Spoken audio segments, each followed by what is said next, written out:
Hi there! Welcome to History in Retrograde. This is the podcast where we use the ancient art of astrology to help us better understand the past. I'm your co-host, Chandler O'Gwyn, and joining me live via satellite is my mom. Hi, Mom! Hi, Chandler!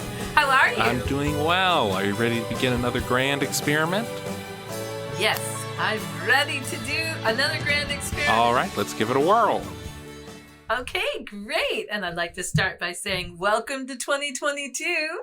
Let's all hope for the best. I know I am. I'm really looking forward to just wonderful things happening in 2022.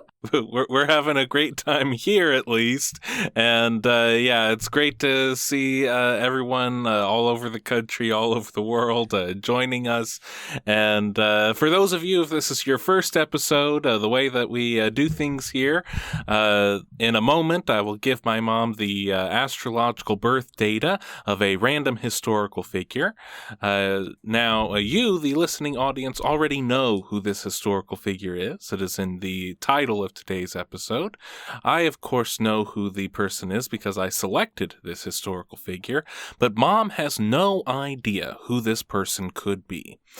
So I will give her the data needed to create an astrological birth chart. That is the birth date, time, and location of this random historical figure. She will then input that into the back computer, and out will come the astrological birth chart, where all the stars, planets, and moons were at the moment this person was born. She will give us a blind reading, telling us what she can about the personality traits, character motivations, and the fortunes of this mystery history guest. And then I will reveal to her who our guest is, and I'll give a little background about the person, and then we'll talk about how accurate the chart was at predicting what this person did. So without further ado, let us begin. Okay. This is a female. All right. Uh-huh. Born on the 1st of June.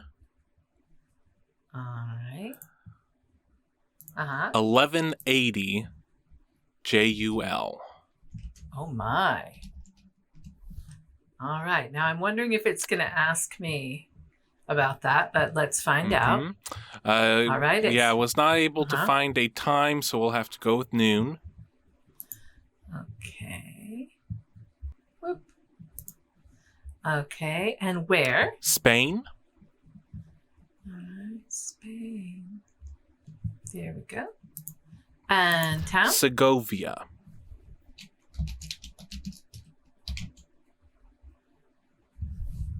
Looks like it's right there. All right. So to recap, this is a female born on June 1st, 1180. That is in the Julian calendar. We're going with noon and Segovia, Spain. Okay. So, because we don't know the time of this person's birth, and we did go with noon, which is kind of midway during the day, what I'm going to focus on is the planets and how they associate with each other. Okay? I mean, by putting the birth time at noon, we have a Virgo ascendant, but we're not sure that that is the birth time. So let's look at some of the other things. All right. So first off, let's look at the North Node, which is the direction. Okay. This person has North Node at 14 degrees Leo. So this person should be a vibrant, self-motivated leader in whatever it is that they are doing. Okay. So we start there. Then let's go to Sun at 17 degrees Gemini, conjunct Mars at 24 degrees Gemini. Okay. And Sun conjunct Mars, all right, in Gemini on the midheaven. Okay, so this person should have been very smart, capable of excellent communication, and driven towards communications. Sun conjunct Mars, very could even be communications about war. With that Leo North Node, could be leader, something to do with communications and driven, very driven communications. This person has Mercury in Taurus at 25 degrees and Moon in Leo. So now we have Moon conjunct Leo. Moon conjunct North Node in Leo by sign, not by degree. Somehow women and mother and emotions are connected to this direction, this North Node in Leo direction. Saturn in Cancer and Pluto in Cancer and Venus in Cancer. This person has Venus and Pluto at 0 degrees Cancer, with Saturn at 13 degrees Cancer.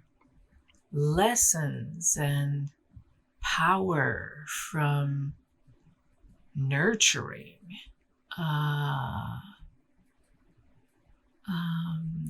feeding, nurturing. It would be nice to know that this was, I wish we did have an exact birth time, but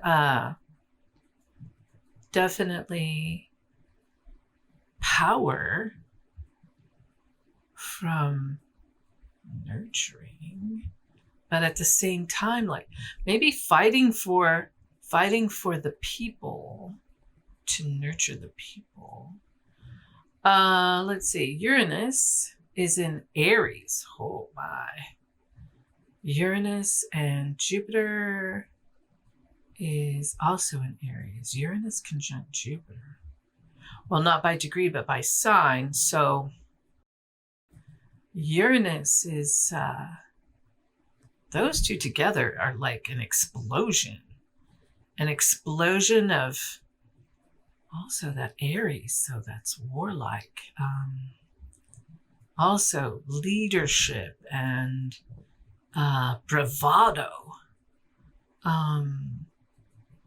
Jupiter with that Uranus is luck, somehow getting lucky, or just sort of riding on luck. Is any of this making any sense? Oh, yeah. Is it? Oh my goodness. Okay. So this person kind of has the ability to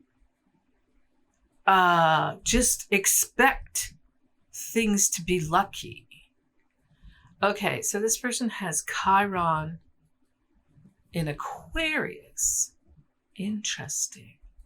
Chiron and Neptune in Aquarius. Yeah. So this person has Chiron at 23 degrees Aquarius and Neptune at 3 degrees Aquarius. So creative endeavors regarding humanity, but beginning with pain and wounds with regard to groups and humanity and futuristic thought, sciences, and then healing with this creativity for humanity and humanitarian behavior. Somehow, this woman is almost fearless, because she's used to just doing that, Indiana Jones hat roll shot where she just somehow slides through it at the very last minute. Something happens and it makes everything work. She's very attached to this quest, this endeavor, emotionally attached to it. This is where I'm going to go with this chart, because there is no guarantee of where the houses are. You know what I mean? Mm-hmm. But if I'm making sense, then that's good to know. Do you have any questions? Yeah. So, do you get a sense of what role a family would play in their life? Well, I'm just looking at the planets, okay? And knowing that the North Node is in Leo and the Moon is in Leo, and Leo represents children and family and, relationships, I would think that family would be very important to this person. But I can't tell because, there's no... I say just read the chart. Okay, well, if I read this chart... Yeah, just read this chart like it is real. Okay. All right. So this person having Virgo rising, Virgo in the first house, with no planets in that house on this chart, nothing in the second house, nothing in the third, nothing in the fourth. Neptune in the fifth in Aquarius, which is ruled by Leo. Okay. And I would say that this person is a very creative, almost, dreamlike, regarding children. There's nothing in the fourth house, but it's ruled by Sagittarius. The fourth house cusp is Sagittarius. So, very benevolent to their home and family. And then Chiron in the sixth house in Aquarius, which is work and health and medicine. And then seventh house has Jupiter in Aries there. And then the eighth house has Uranus, which is the house of legacy and secrets and hidden things and sexuality and power. A very powerful person, very powerful, lucky person, lucky in relationships, if we were to look at this chart this way. Ninth house has Sun in Gemini and Mercury in Taurus, Mercury in Taurus is going to make this person very stubborn. Okay. It's going to make them very determined in their communication and thought process. All right. But then they have in the 10th house, Mars in Gemini, conjunct that Sun, and then Venus and Pluto conjunct at 0 degrees Cancer, and then Saturn in Cancer. This person has karma, and the lessons are to be learned with nurturing, and somehow nurturing is their career if we're looking at it with this birth time. And then North Node is in the 11th house of groups of people. And then Moon is in the 12th house, which would make this person somewhat psychic, should make them capable of much empathy and emotional understanding. It should. But that Moon is also at 29 degrees, which is the degree of sorrow. And it is possible this person lost their mother. Does that make sense? Yes. Oh my goodness. Okay.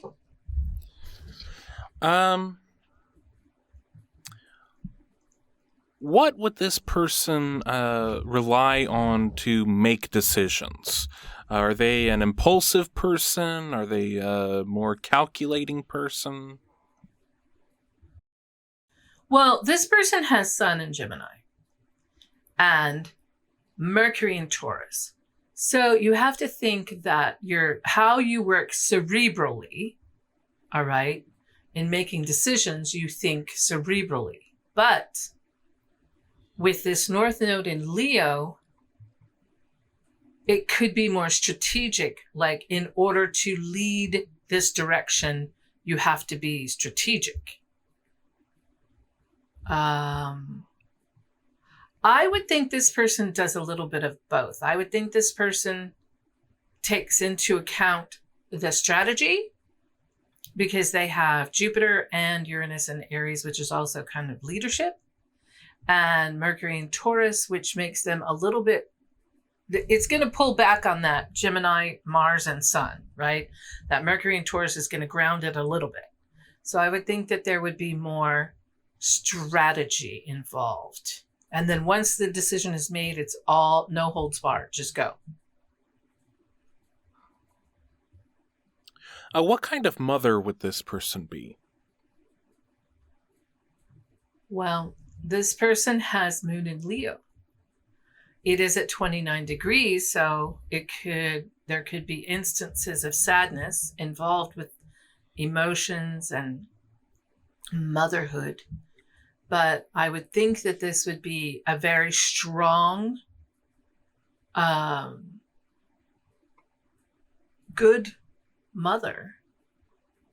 How would people see her?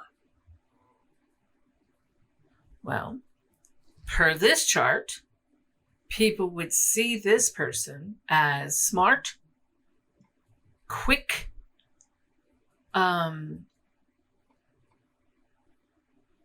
unusually smart and quick, if this is correct, because this is Virgo rising. So Virgos are very quick. They're quick with calculations. They're very smart. They're very capable of organizing their thoughts and coming across with a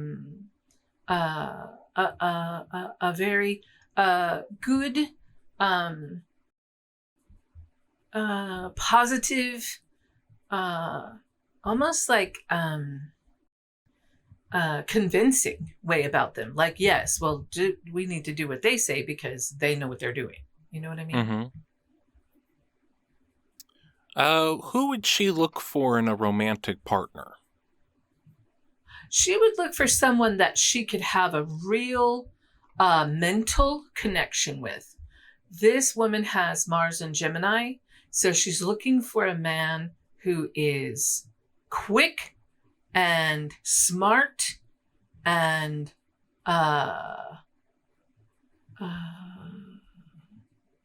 capable of getting in and out of anything. How does she tackle adversity? I think that she just full on conquers it. I think that she has Mars and Gemini, but she's got that North Node in Leo and Moon in Leo, and then she's got Uranus and Jupiter in Aries. She's got a lot of fire. So I would think she has like a pouncing ability. Like, she can pounce on stuff. She's not going to back down. Not this one. This one's not. She's not going to run. That's not going to happen. What role would education play in her life? I think it would be very important. I think that, I don't know what kind of education was available to her in 1180, but maybe educating herself or figuring out a way to gather knowledge would be very important to her because of her planets in Gemini. And I think that would be, it doesn't have to be, regular book learning for this person. This person has a quest for knowledge in all different areas. What role would religion play in their life? Well, in this chart, it shows that the Sun and Venus are in the 9th house. So having the Sun and Venus in the 9th house, I would think that religion and dogma and philosophies and all of those things would be important to this person. What is this person's relationship with legacy? Per this chart, they have Uranus in the 8th house in Aries. So I would assume that this person would have a legacy. Is that an important factor in their life? Is it something that they're building towards? I think it's something that they had no alternative. It was just going to be. I don't know that it is possible. They have North Node in Leo. So having North Node in Leo, they probably have a desire for some kind of legacy. But they want to be known for real things that they've done, So that's possible because all that Leo, that moon in Leo, that North Node in Leo, the Uranus in Aries and the Jupiter in Aries could definitely make them feel that it's important for people to know that they were here and what they did. Mm-hmm. Is there any other first impressions that you get from this chart? I feel that this woman would have had a difficult time with all of this bravado in her time period. And I would hope that really bad things didn't happen to her, but there's an awful lot of bravado here for a woman in 1180. All right, well, I think we're ready for our summary of our findings. First thing that you pointed out was vibrant, self-motivated leader. Very smart, excellent communicator, driven towards communication. Communications about war. Women, mother, are connected to the direction. Lessons in power from nurturing. Fighting to nurture the people. Explosions in leadership, bravado, lucky, riding on luck, creative endeavors in humanity, pain with groups of people at the start, possibly with humanity and scientific thought, but would eventually heal groups of people. This woman was fearless, slides through at the last moment. This person is emotionally driven. Family is very important to the person. Very creative, dreamlike communication and connection to children. Benevolent to home and family. Very powerful, very lucky. Lucky in relationships. Stubborn, determined in communication and thought process. Lessons to be learned with nurturing. Nurturing is career. Possible psychic, compassionate, capable of great empathy. Cerebral, strategic, no holds barred. Strong, a good mother. Smart, quick, unusually intelligent, calculating, and quick. Real mental connection is something that she's looking for in a romantic partner. Also looking for someone who is similarly quick and smart. She full-on conquers adversity. She's fiery. Has a powerful ability, will not back down. A pouncing ability, that is. A pouncing ability will not back down and not going to run from anything. Education is very important. Gathering knowledge, very important. Quest for knowledge in all things.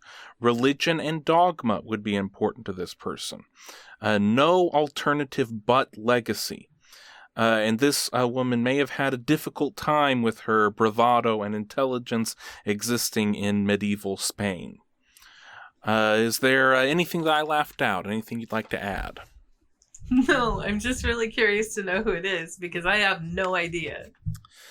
You are looking at the astrological birth chart of Berenguella of Castile. Mm-hmm. So she was born on June 11th, 1180 in Segovia, Spain. She was the daughter of Alfonso VIII of Castile and Eleanor of England. So that makes her the granddaughter of friend of the show, Eleanor of Aquitaine.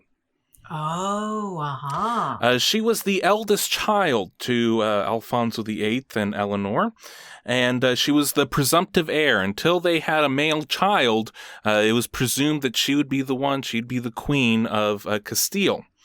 So it was very important, this being the granddaughter of Eleanor of Aquitaine. Her mother, Eleanor of England, felt that it was very important that her daughter be very well educated, and not just in things that royal women were typically educated in, but educated the same as a male ruler would be educated. So reading, writing, war, history, religion, just the same as if she was a male heir.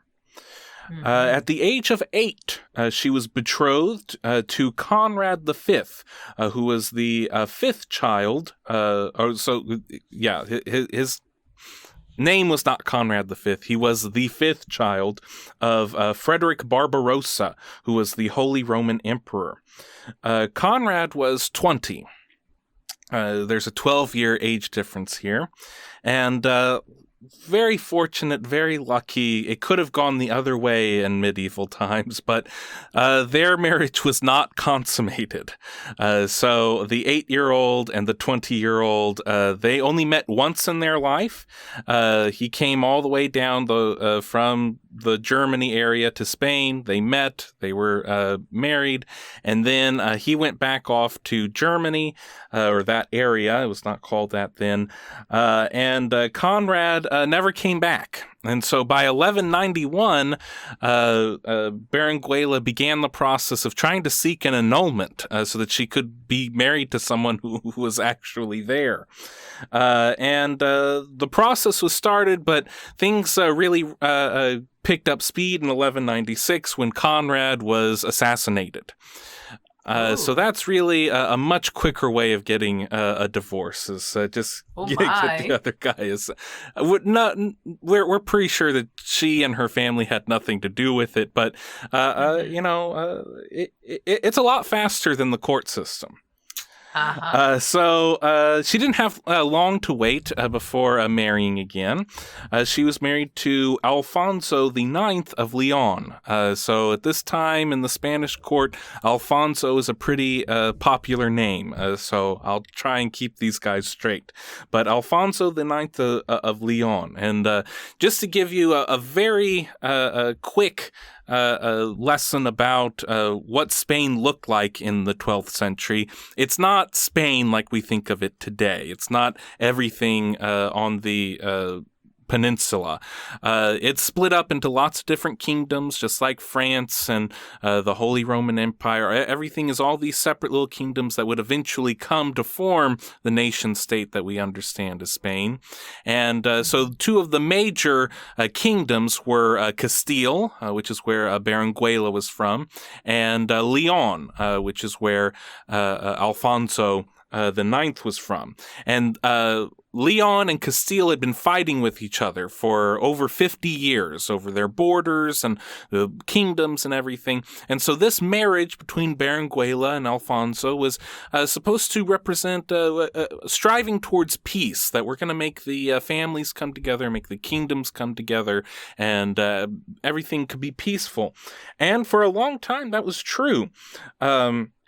Alfonso and Berenguella got along very well, and Alfonso respected her opinion, and so she served. All that education came into play in this early part of the marriage. She was seen as one of the greatest advisors and counselors to Alfonso. She encouraged him to lower taxes, to reform the church, to renovate cathedrals. It is during this time that she is given the name La Prudentissima, which is the wisest. So Berenguella, not the wise, it's Berenguella the wisest. No one is more wise than her. During this time, they would have 5 children together. The second of their 5 children was named Ferdinand, and he was born in 1201. Now, nearly immediately following the marriage, the Pope over in Rome was not happy with this marriage. He started getting everything going towards getting the marriage annulled. There was the issue of consanguinity. Alfonso and Berenguella were related. In fact, they were first cousins. Oh my. This Pope Innocent III did not want these two to be together, and the kingdoms did everything they could. They tried to use their diplomatic weight to convince the Pope. They even tried bribing papal officials to try and not get the marriage annulled, but there was no luck with all that, and in 1204, the marriage was annulled. And on all counts, Alfonso and Berenguella were very fond of each other, have as successful of a marriage as you could have at this time. But regardless, Berenguella was sent back to Castile to be with her parents. And wars and battles started breaking out between Leon and Castile almost immediately.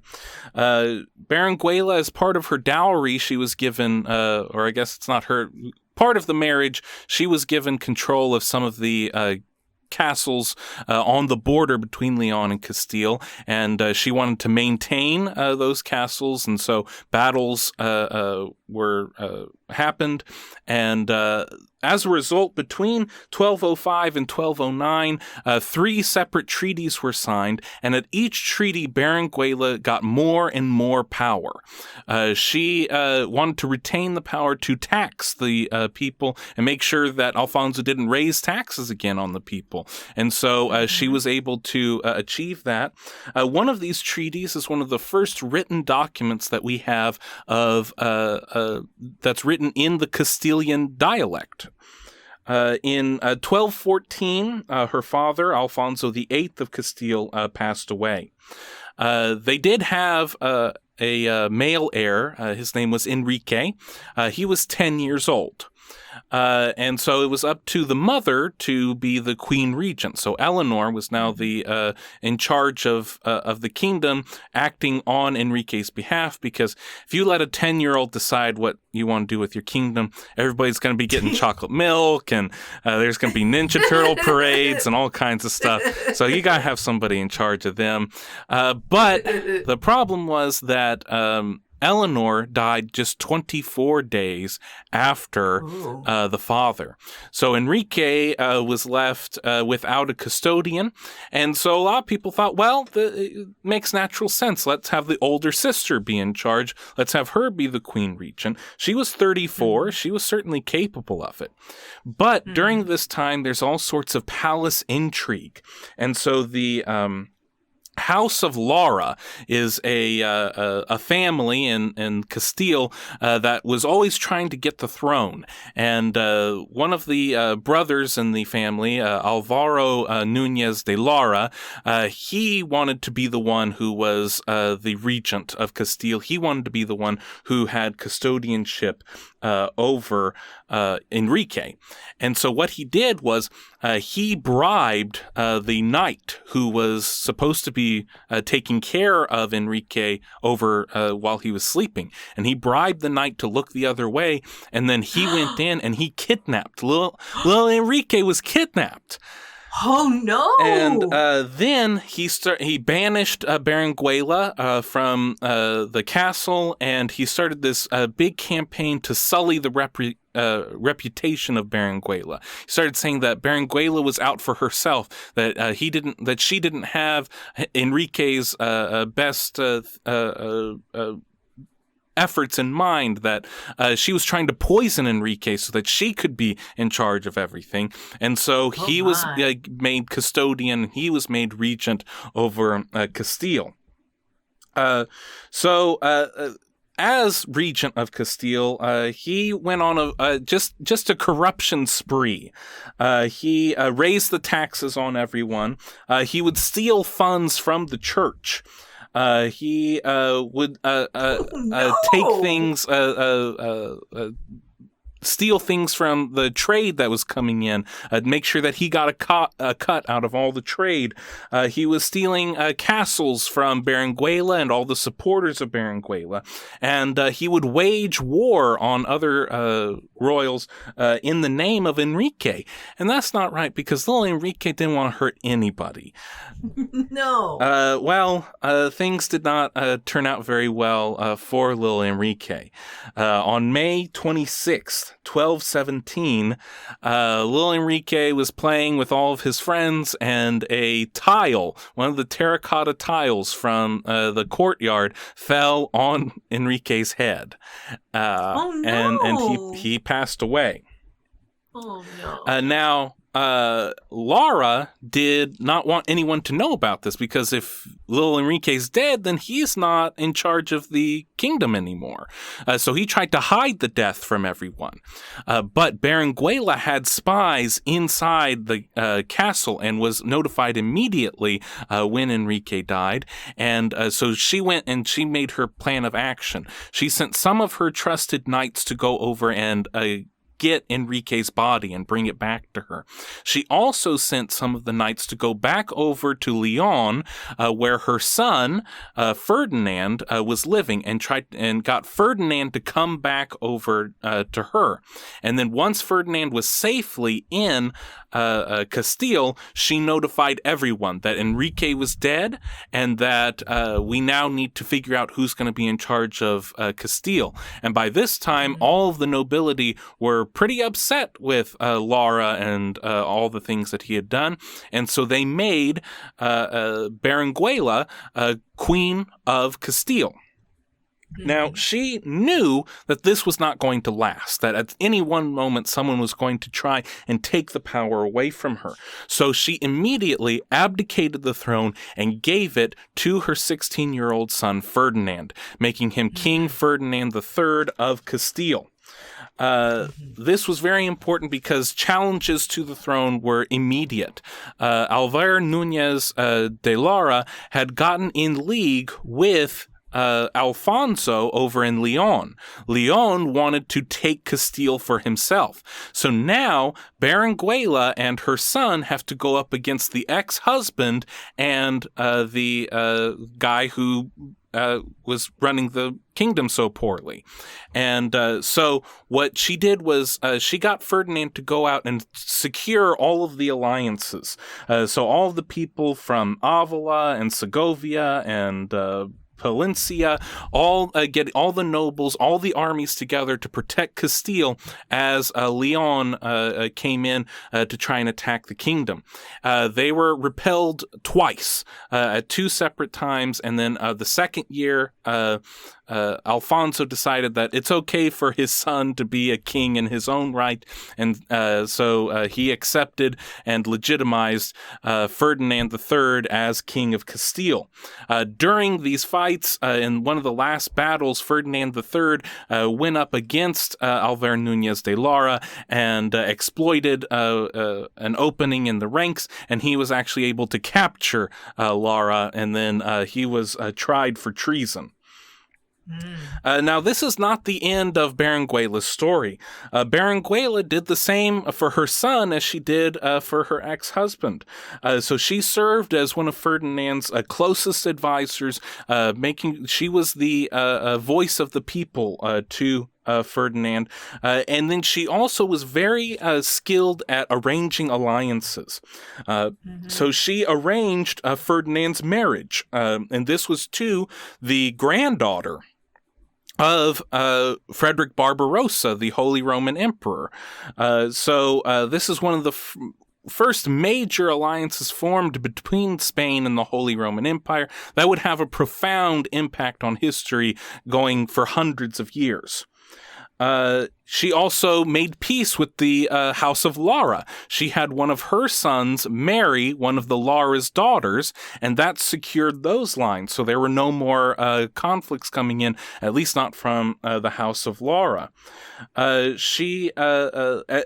as soon as anyone who was of eligible to be married, she would get one of her sons, one of her daughters, one of her relatives to marry them, making sure that the ex-husband's illegitimate children were not able to marry anyone, and leaving Alfonso the Ninth of Leon with no legitimate or illegitimate heirs, pretty much, especially no male ones. And this became a bit of a problem, especially in 1230 when Alfonso the Ninth passed away. He left Leon to his two daughters that he had had from a previous marriage. Berenguella worked quickly.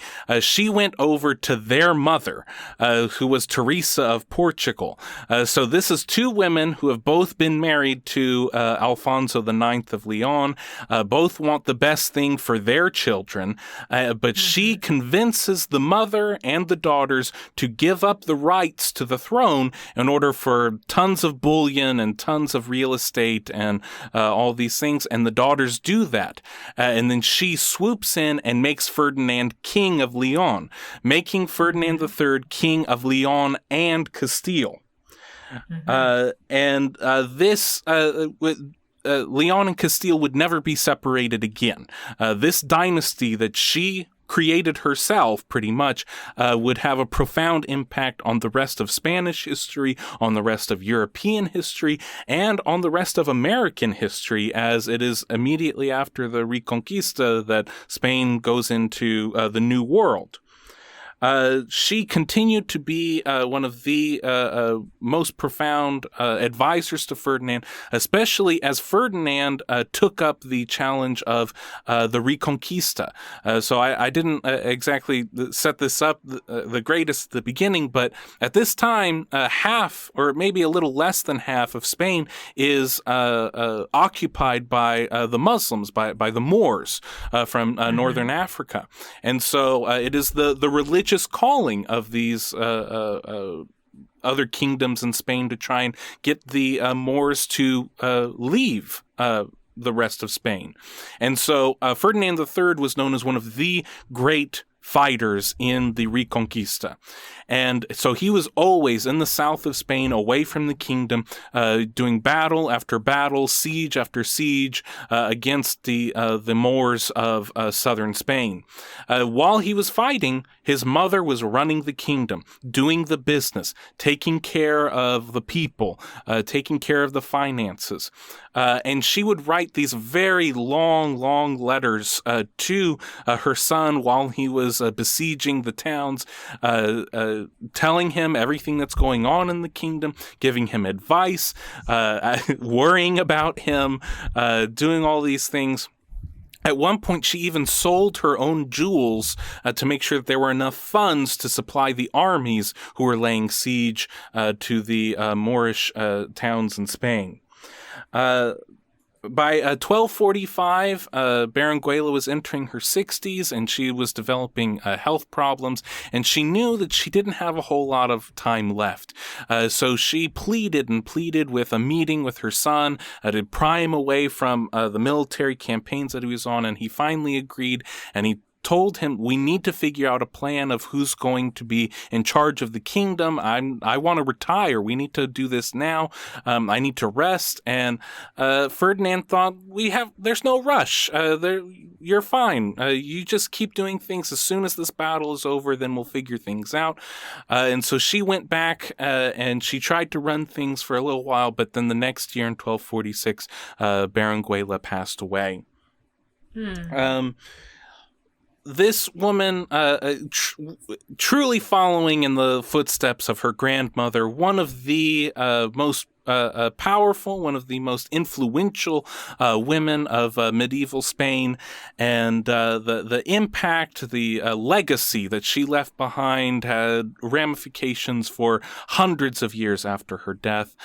Truly a remarkable woman, someone that all Spanish people should be proud of, and I think that this chart pretty much bears a lot of that stuff out. Well, that's very good. I'm very impressed with all of your research, and this sounds like a wonderful, wonderful, amazing woman. Are there any things that make more sense now that you know what this person did?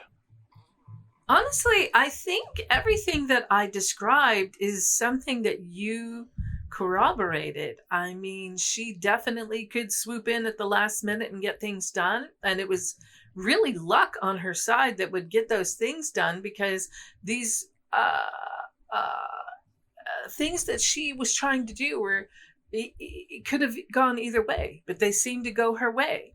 And it's very interesting. Very interesting. On our scale of right on the money to way out in outer space, even though this time is a little, we're not exactly sure, I still think this one is right on the money. This really shows who Berenguella was. Yes, yes. Thank you, Chandler. That concludes this episode of History in Retrograde. We'd like to thank you so much for listening. And I'd like to remind you, if you are on Apple Podcasts or you are on Spotify now, you can rate the podcast. You know, this is a show that's all about stars, so we would really appreciate it if you could give us 5 stars on there. And if you'd like to reach out, we're available on socials. We're at Facebook, at History in Retrograde, Gmail, historyinretrograde at gmail.com, and Instagram at Retrograde Podcast. And if you like what you hear and you'd like to support us, whatever you would feel comfortable giving, we'd really appreciate it. It would help us get better equipment, help us to grow the show. And in conclusion, as long as your houses are in order and the stars are aligned, everything will be just fine. Yes, and thank you all so much for listening. We really appreciate you taking time out of your day to share it with us. And we look forward to bringing you many, many more wonderful podcasts in 2022. And thank you all so much. Bye-bye. Absolutely. Thank you so much. Bye-bye.